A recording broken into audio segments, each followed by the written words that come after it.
inside the Hilton, Washington and Towers in Washington, D.C., where guests continue to arrive for tonight's annual White House Correspondents' Dinner.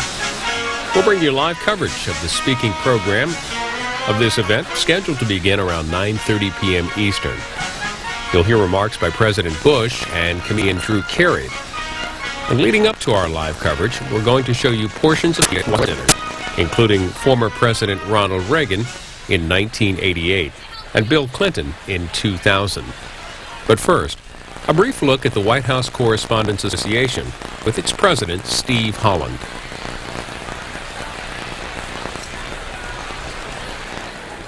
Steve Holland is a correspondent for Reuters here at the White House and president of the White House Correspondents Association.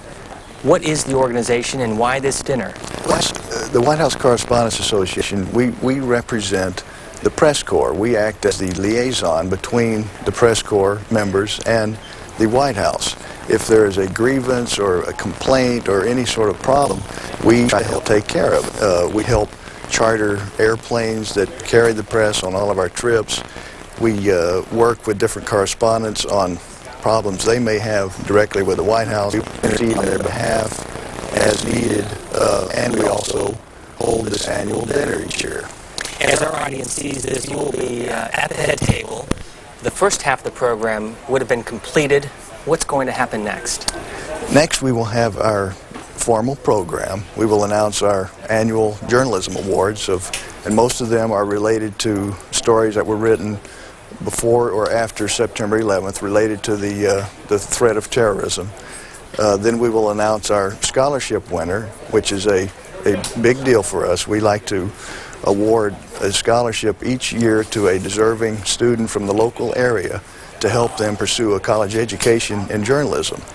Then I will turn over, there will be a peaceful transfer of power between the next president, Bob Deans of Cox Newspapers. I will say some thank yous, and then we'll turn it over to the real fun part of the show, when the president will make some remarks, some funny remarks, and then we'll have our entertainer, Drew Carey, complete the program. From your standpoint, having been at these dinners in the past, what makes it a success with regard to political humor? What works? It's hard to say. Sometimes political humor doesn't always work at these dinners. A couple of the Clinton years were a bit uncomfortable because some of the problems facing his administration. So we had an entertainer or two who didn't get into much political humor. It can be a very tough crowd, this crowd, because it is, when you do get into political humor, not everyone can do that. And I'm not sure what Drew has planned for tonight. Why Drew Carey? He is one of the best comedians in the country. He's got 2 hit TV shows going at the same time. He's just a natural for this job. And who will be in the room? We'll have the whole elite of Washington, or most of the elite of Washington will be there. You'll have many celebrities, although we don't necessarily want to play up celebrities. They tend to like to come to us. We're happy to have them. But for us, it's a night of entertaining sources, seeing people. It's a wonderful experience. Everyone gets dressed up in their best clothes, and it's, as one of my predecessors described it, it's a cocktail party interrupted by dinner. So the party starts 6 o'clock in the evening. It can run on to the wee hours of the morning. It's a great, fun Washington evening. And last year, one of the headlines after the dinner was comparing Hollywood meeting Washington. Is that a fair analogy, a fair headline? It's fair to say. And, you know, a couple of years we've had the West Wing crew here, and it's been great to have them, because that is the fictional Hollywood, fictional Washington meeting the real Washington. I hope they come away from this with an understanding of how Washington works and what we do in life. It's totally different from Hollywood. Steve Holland, thank you very much. Thank you. Or off.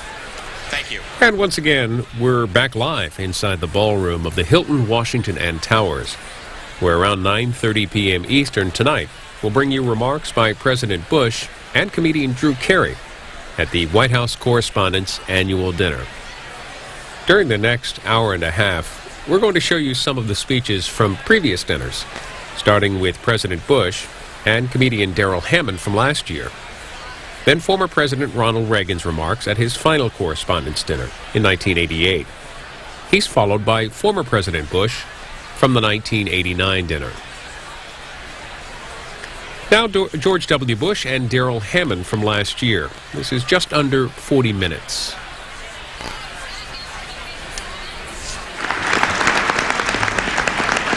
Thank you.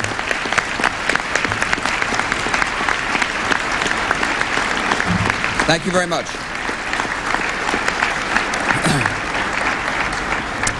Thank you, Arlene.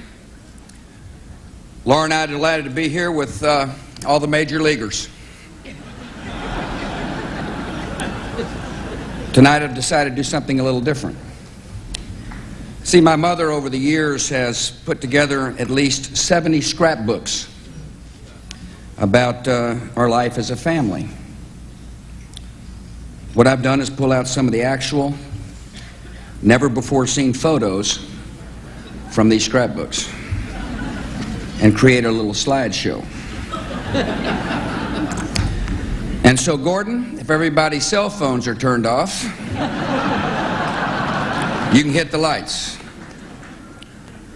Tonight, I present a Bush family album. What you may not realize is that I grew up at a time in Texas history when it was still a rough and tumble frontier.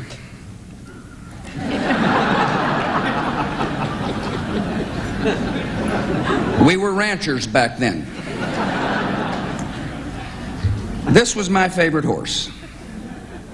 He was sure-footed, steady. I trusted that horse totally. And here's the really weird part. His name was Dick Cheney. But times were hard back then.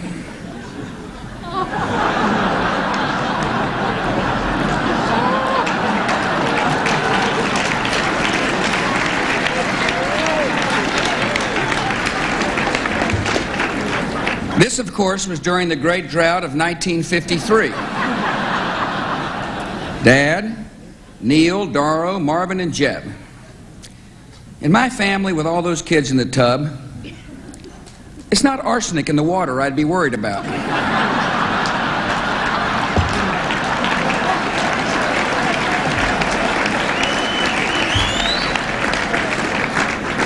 Personally, I've always preferred a private bath. This is my actual first grade report card. Up top it says, George W. Bush. And then notice the final grades on the right.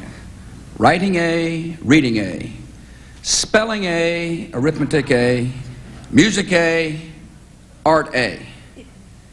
So my advice is, don't peak too early.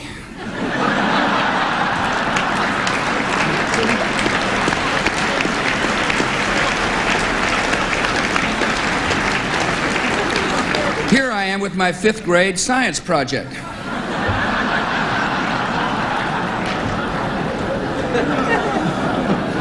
Built it myself. And it's still meeting our energy needs. I went on to college and graduate school. But somehow the press has gotten the wrong idea that I was a smart aleck party guy.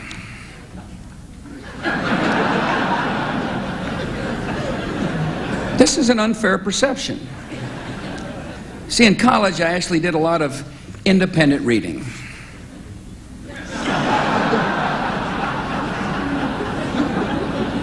After graduation, I joined the Texas Air National Guard. I'm the one who committed the state of Texas to defend Taiwan from attack.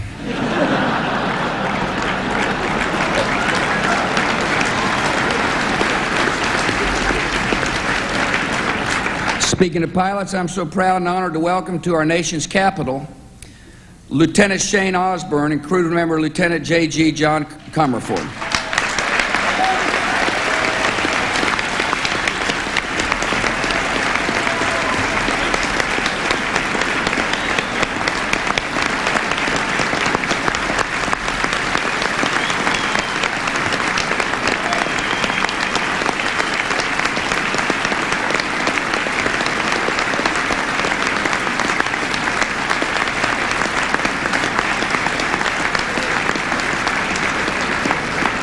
I hope you and your crew will be coming to the White House soon.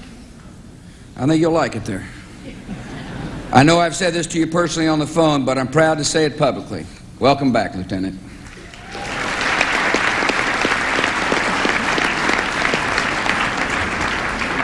Some people wondered, and I'm sure there might have been a few out here, how I'd handle the recent incident in China. The truth is, I have long been a serious student of the Orient.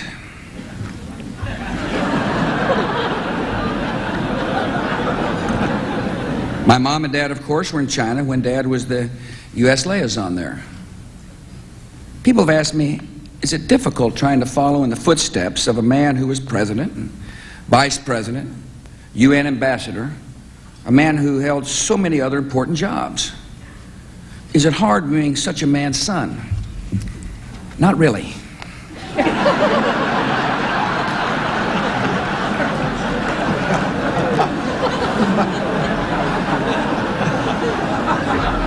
Most people don't realize it, but Dad's had some tough times. Back in the 50s, he went through a period where he thought aliens were trying to contact him. So he built this contraption to receive their signals. As for my mom, after bearing 6 children, she herself became a bit stressed.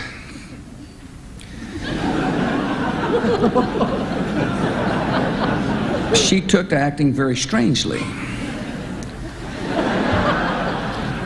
For a while, she thought she was too tall and walked like this.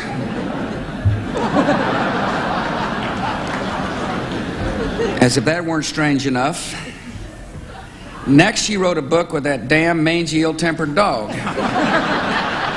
I hated that dog. My mother treated a dog better than she treated me. She never helped me write my book. I will say this, however. My mom always stuck up for us kids. Here's Mom replying to a reporter's question about something Barbra Streisand said recently. Fortunately, I've got great brothers and a great sister.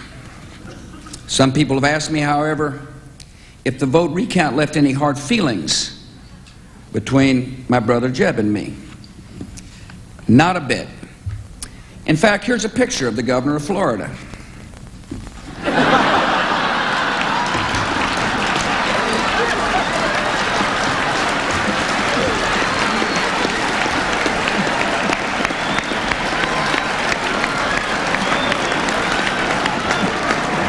All this brings me to a serious point.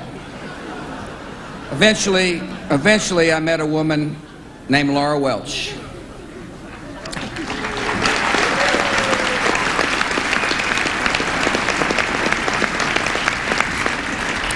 She changed my life.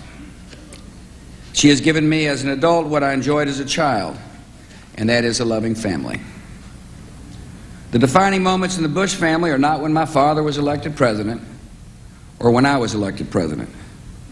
The defining moments have been family moments. Ladies and gentlemen, I've been blessed with a family that is full of love, and I pray the same for you. Good evening.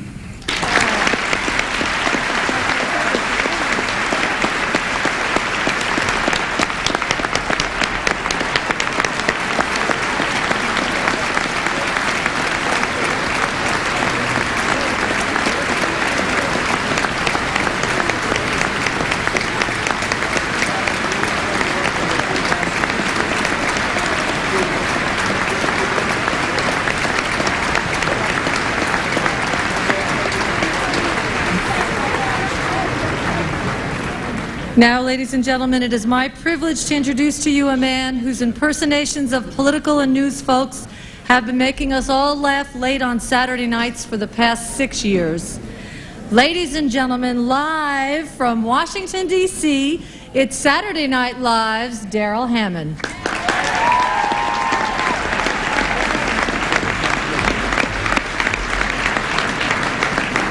Thank you very much. Despite what I do for a living and where I do it, it's an honor and a privilege to perform for the President of the United States. That said,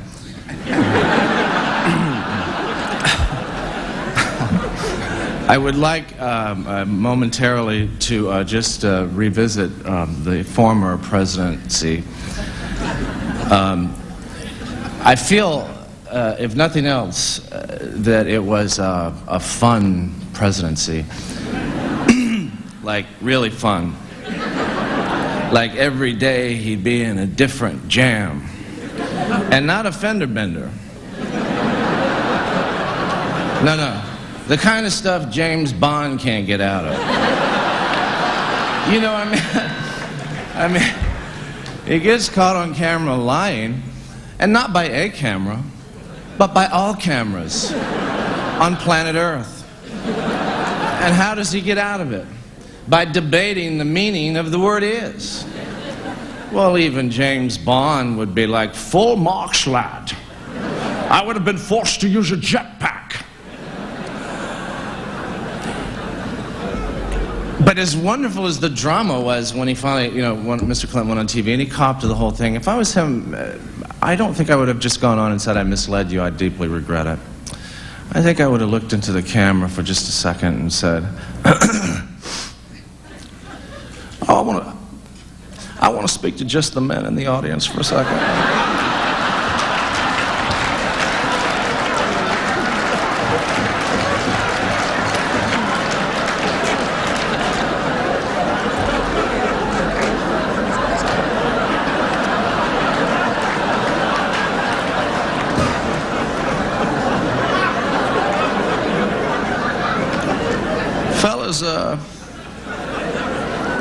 Fellas, y'all know my wife. And I want you to put yourself in my shoes. 20-year-old intern, big old boobies. Your wife says, go ahead. What would you do? Oh, I think you know the answer. I think I do too. Now I want to speak to just the women in the audience. Ladies, I live at 1600 Pennsylvania Avenue.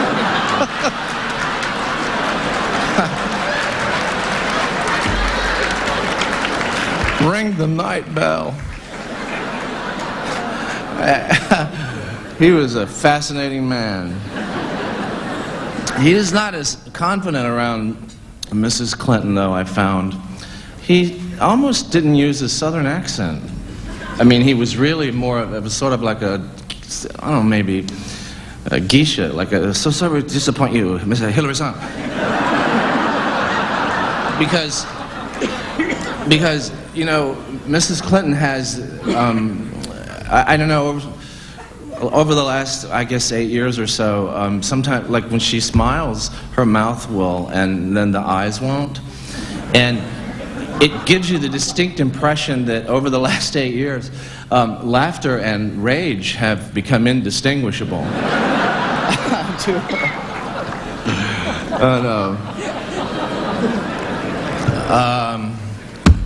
I can't believe I'm here.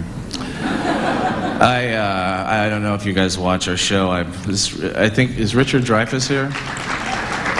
Awesome actor. He gave me a little advice. He said, look, these people are a Texas political machine. All they do is barbecue and tell jokes about Jewish people, okay? And that's it. And if you don't, you gotta listen to me because I was in Jaws, okay?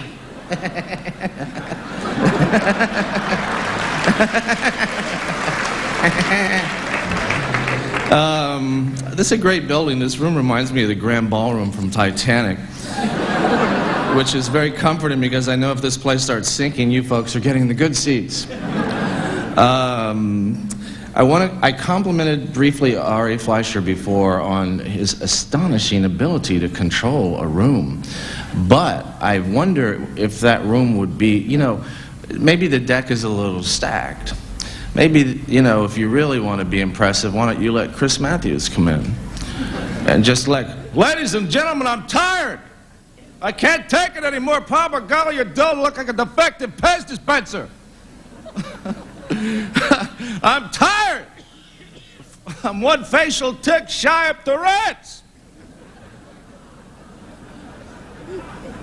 I did the Tonight Show a couple weeks ago, and Leno said, it really is a very interesting man, George Bush. But if you think about it, all he really did was move back into his parents' old house. Oh, yeah, no, I might make this up. I'm not gonna... Oh, no.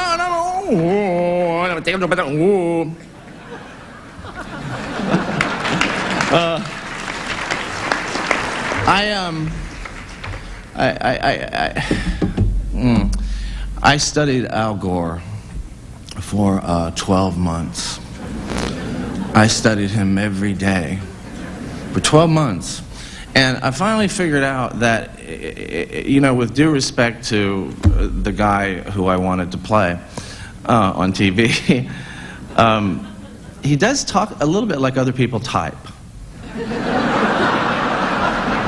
Just a little bit like, well, Jim, and my plan is rather than squander the surplus on a risky tax cut for the wealthy, I would put it in what I call a lockbox. The lockbox would be used only for Social Security and Medicare, and it would have 2 different locks. One of the keys to the lockbox would be kept by the president. The other key would, kind of be sealed in a magnetic container placed under the bumper of the Senate Majority Leader's car.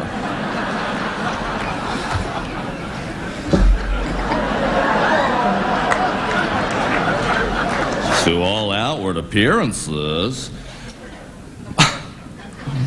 the lockbox would be camouflaged. To all outward appearances, it'd be a leather-bound edition of The Count of Monte Cristo by Alexander Dumas. But it wouldn't be.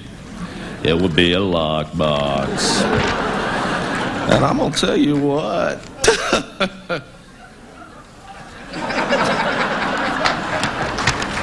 Can I do some more of him? I like doing him. I'm so sorry. I worked a year to do the damn guy, and then you beat him.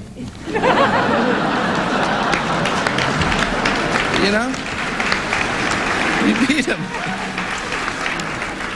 Let me tell you about a friend of mine. Her name is Etta Munson. She's 94. She's a widow living on Social Security in Sparta, Tennessee. Etta was born with only 1 kidney. She also suffers from polio, spinal meningitis, lung, liver, pancreatic cancer, an enlarged heart, diabetes, and a rare form of cystic acne. Several recent strokes, along with an unfortunate shark attack, have left her paralyzed. And, just kind of missing her right leg below the knee. Just last week, she awoke from a coma to find that due to a hospital mix-up, her left arm had been amputated, infected with syphilis, and then reattached.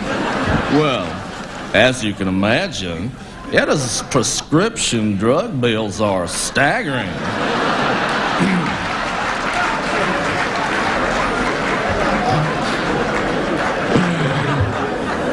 They run to nearly $113 million a day. And she tells me that some weeks she has to choose between eating or treating her Lyme disease. Under my plan, Etta's prescription drugs would be covered.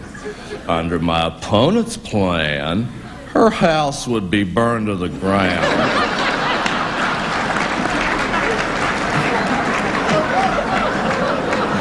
I'm sorry, that is just wrong. It's just plain wrong. And you have impugned my character. Al Gore.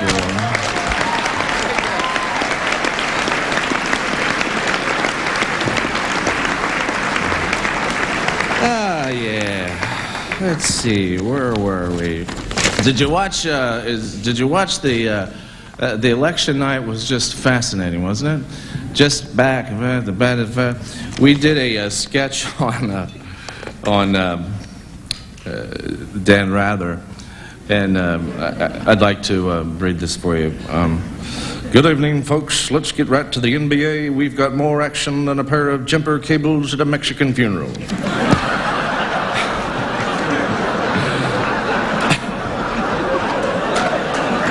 I'm not getting out of here alive tonight, am I? Well, let's take a look at sports. The Suns lead the Heat from Miami, but the score of 64-57 in the third quarter. CBS News now projects the Phoenix Suns have won this game. When all results are in, the Suns will take this game, and the Heat will take it, and they'll take it where the moon don't shine. They'll take it hard. And in Portland, where the men catch fish and the fish catch herpes. The Houston Rockets lead the Trailblazers 31-28 nearing the end of the first quarter. At this moment, CBS News still holds this game is too close to call. Too close to call at the moment. And now, one of the other networks might be calling these games earlier, but trust me, folks, some of these calls are shakier than Ted Kennedy in a whorehouse with a full bar. When CBS News calls this game, you can bet your mother's maxi pad we've called the winner. And folks, you want to wake up the kids, break out the ticker tape. In Salt Lake City, CBS News is projecting the Utah Jazz, based on our information, are the NBA champions for the season. All right, a big night in the Mormon State. It's going to be New Year's Eve. Once again, based on early projections, the Utah Jazz are this year's NBA champions. Diane Ruther, CBS News, saying, lo, peace, and soul.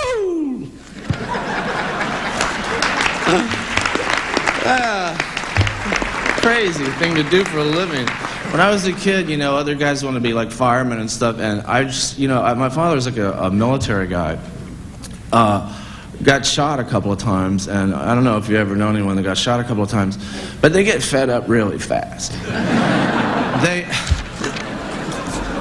just do. They don't. And my father's one of those southern guys from the South. I'm born and raised down there. My father's one of those guys that there's no filter between brain and mouth.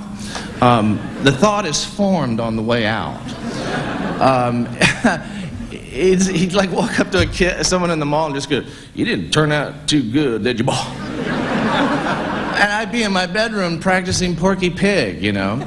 Oh, you know, I'm in there. Oh, yeah, you know, and my father would be standing at the door. What in the hell? Margaret, there's some bitch you doing it again. She'd be like, Max, he's a normal little boy. Margaret, that some bitch is sitting in there. Up on the settee. Talking like Porky the goddamn pig.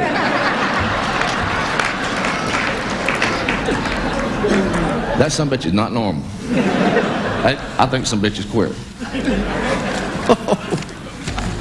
My father, God bless him, I called him up, I asked for information on women once. He said, well, you can't really escape the human condition, son. Sooner or later you're going to fall in love. There'll be a spring in your step and a song in your heart. And sooner or later, you're going to take that same bitch and cleave her skull with a McCullough chainsaw. That's where I come from. I come from Alabama. I come from a place where the whole number system consists of 1, 2, and many. Oh. I always thought Alabama would be a great place to kidnap a terrorist and leave him. Oh, yeah, better than beating, hanging, yeah. A farmer, misshapen head. You're a long damn way from Baghdad, ain't you, boy? Jethro, get the slip and slide. Because we gonna sex you, mister. Sex is a verb. That's where I'm from. I guess I'm a little weird. I live in New York City. I love New York. By the way, can I just ask a question? Are you a New Yorker? Really? Good to see you. Do you like Giuliani? Interesting man. Giuliani's another one of those guys that doesn't mince words that easily. It's like, you know, we brought New York a long way, but there's still a lot to address. From now on, if you write your name in graffiti, we're going to put the word sucks right underneath it. That's right, that's right. I think the most powerful speaker in the world is Jesse Jackson, and I always wonder if he ever has casual conversations, though, at all. You just, you know, casual. Just, Jesse, do you think you'd like some dinner? I certainly will set that apparatus in motion. Made good judgment. Not only that, it made good sense. To have a hearty breakfast. Made good judgment. Not only that, certainly made good sense to have a hearty lunch. I take this position.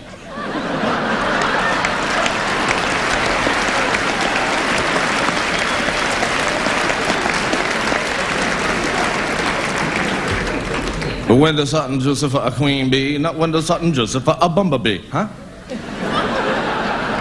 Who can answer a speculative question? I just study people. It's a weird gig, but I watch C-SPAN. Are we on live right now?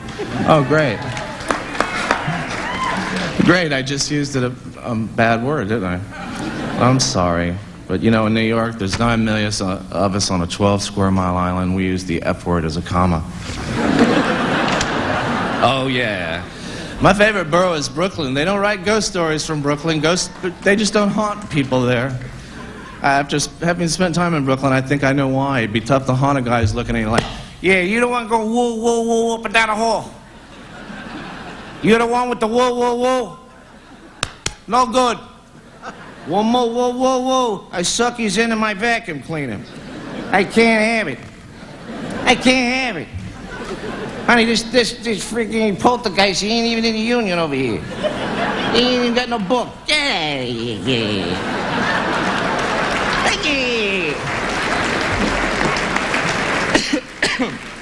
By the way, is this Democratic water or?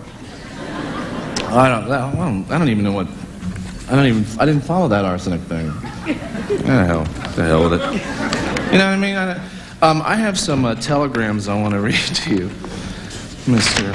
President. By the way, can I give you the mitt? The baseball mitt I bought for you? Sure. Can we get it? I was really nervous about meeting him, and I just wanted to buy it.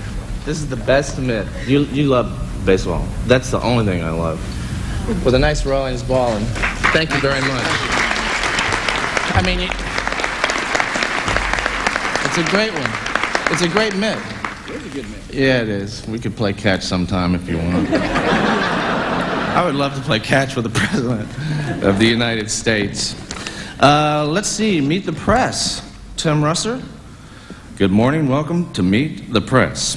Today, a gathering of 2 senatorial candidates from the state of New York, home of those Buffalo Bills. Congressman Rick Lazio, the Republican candidate from Long Island, and Hillary Rodham Clinton, Democratic candidate from Arkansas, via Illinois. Most recently, Westchester, Hillary Rodham Clinton, the embattled First Lady of the United States, emerging from the controversy and tarnish of her husband's administration to the position, despite no earned political experience, of Democratic candidate for Senate, Hillary Rodham Clinton. You know, when I auditioned for Saturday Night Live, I auditioned in Spanish. Are you fluent at all? I'm not that good. But I did Phil Donahue in Spanish. Yeah. Well, sea simpático conmigo. Oh, porque mi novia es tan gorda que durante el hicimos el amor, and I mean yo tengo perderle direcciones. We will be back in just a moment. By the way, did you know that? I don't want to go back to Gore. I'm sorry. A couple more. It's just that this is on an axis. So if you say hi, he can't just, hey, how are you? He has to stop, plant, pivot. we invested, and that's kept the interest rates low. Empowered investors to renew, revitalize. Let's invest in healthcare, education, middle-class tax cuts. I'm happy this country is stronger and richer.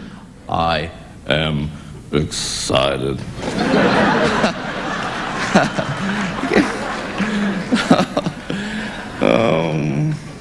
You have a new drug czar, John Walters. I see. Hard-nosed conservative. Also consider naming Robert Downer Jr. the new drug czar. Pretty good idea. First of all, Robert knows where the drugs are, and second, after 2 or 3 years, he would have done them all. The Chinese crisis is dying down, and Mr. President, you did an admirable job of bringing those brave men and women back home, Mr. Cheney. Thank you. But I did hear a rumor that the first time you met with the Chinese ambassador, you brought your laundry. That's not true, is it? That wouldn't be right. Oh, yeah. Oh, man. I can't find these damn things. They gotta be here somewhere. Telegrams? Telegrams. Look, I got too many papers for you. Then I'll just close with something about women in politics, if you don't mind. I think women solve problems faster than men. Now, this could be because I've had my head kicked in a few times. You know that thing, you're in an argument with someone and, you know, you're really yelling and it hits you. You're wrong. This is when you know you're in love. Because you start to leave and you go, where you going? I thought you were leaving. Mongo no go. Mongo stay. Mongo have deep feeling for bitchy wife. I am very happy you have a strong family background. It's so good. Marriage is still good, you know, because just when you think you're not going to do it, that's when love pulls up by your car like the Terminator in a blonde wig. Let me see your bank account. This will have to change. Unfortunately, when you move in, I mean, even the president must know this, have this too, because it happens, you get all these rules for the house, don't you? Rules for the bathroom, rules for the kitchen, sweet and low dispenser, the stack of dishes in the sink. How long can they stay there? You better know. Somebody knows. And since there's only 2 of you on the rules committee, how much you want to bet it ain't you? You don't get divorced because the thrill is gone. It's because you don't know how to stack the tapes right underneath the VCR. Or you put the spoon in the fork slot of the silverware drawer after having been repeatedly warned. Oh, yes, my ex, she tried hard, but in the end, the hole in her mouth was no longer big enough for all the topics to come out at one time. And when she yelled at me, it was like being yelled at by an auctioneer, like, Darryl, damn it, $1 bill, $1 toilet seat, $1 towel floor, towel floor, towel floor, towel floor, toilet seat up. I mean, I'm not saying I didn't love the Sarge. Okay? But it's confusing, you know, and I don't have any sex jokes. I don't know anything about it. My wife was German, and while German women are attractive to the eye, German doesn't seem to be the most romantic language on the earth. It's tough to sustain your passion when your wife's pulling on your ears like, verflucht noch mal, ich muss dem... Oh! I'm trying to make love, you're conjuring up your dead relatives over. Come on, Gretel. Pull it back a little now. Missy. Here's my marriage quiz. Your wife comes and says, do you think I look fat? Do you say A, yeah, you could lose a few. B, no, honey, you've never looked better. Or C, wait, let me get my protective headgear. I said A, yeah, you could lose a few. As they say in the nature specials when the wildebeest leaves the herd, sadly now, there can be but one outcome.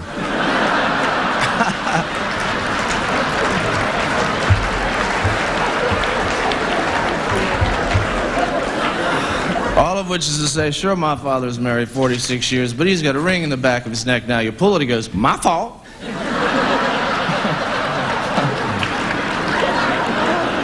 You see, here's the basic problem. Here's the problem. Women can fight with both sides of their brain, emotion and intellect. That's, to a man, is like fighting the devil. I mean, we men have a lot of good qualities, but combining rage and information may not be one. We cannot talk to people when we're upset. That's how championship wrestling got started. The darkest moment in a relationship with a woman is when she stops complaining. We all know that silent moment when there should be a snake rattle. If Mother Nature would help at all. You know, like, Daryl, I've changed my mind. You and your friends go out tonight and have fun. No. Oh, no. And women, you ever see a woman, like, how fast they solve problems? Like a woman dialed the wrong number, okay? Operator tells her, check the number and dial again. She'll check the number and dial again. There's not a man in the Pentagon that will check the number and dial again. No men, we dial the same number. Only this time we push the numbers a whole lot harder.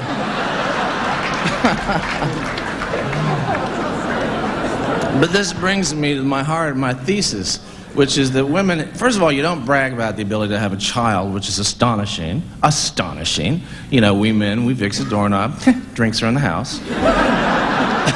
You know, someone has to hear the story of how, against all odds and using only a 6-piece ratchet set, we just let ourselves back into the house that we also just locked ourselves out of. But women have this inherent sense of class. Have you ever noticed how women can be friends with a man, not make love with the guy, but still be interested in that person as a person? I mean, is it necessary? That's futuristic. Women keep sex in perspective. Guys, on the other hand, think sex solves everything. A girl could come in, my head hurts, I have lower back pain, and my mom just died. You know what you need. Oh, sure. It's an inherent sense of class. Why are there no women obscene phone callers? Because it'd be too easy. I want to lick you all over. Thank you, Jesus. Yeah, I'll accept the charges. And never hear anything about women exhibitionists. What's the point? A guy flashes a girl, all hell breaks loose. What would happen if a girl flashed a guy? Psst, what do you think of this? Y'all take Bisa. Of course, the reverse would be true if you went someplace like San Francisco. The girl's like, what do you think of this? Be gone. You have no power here. Good night. Thank you. Thank you so much for having me out. God bless you. Thank you.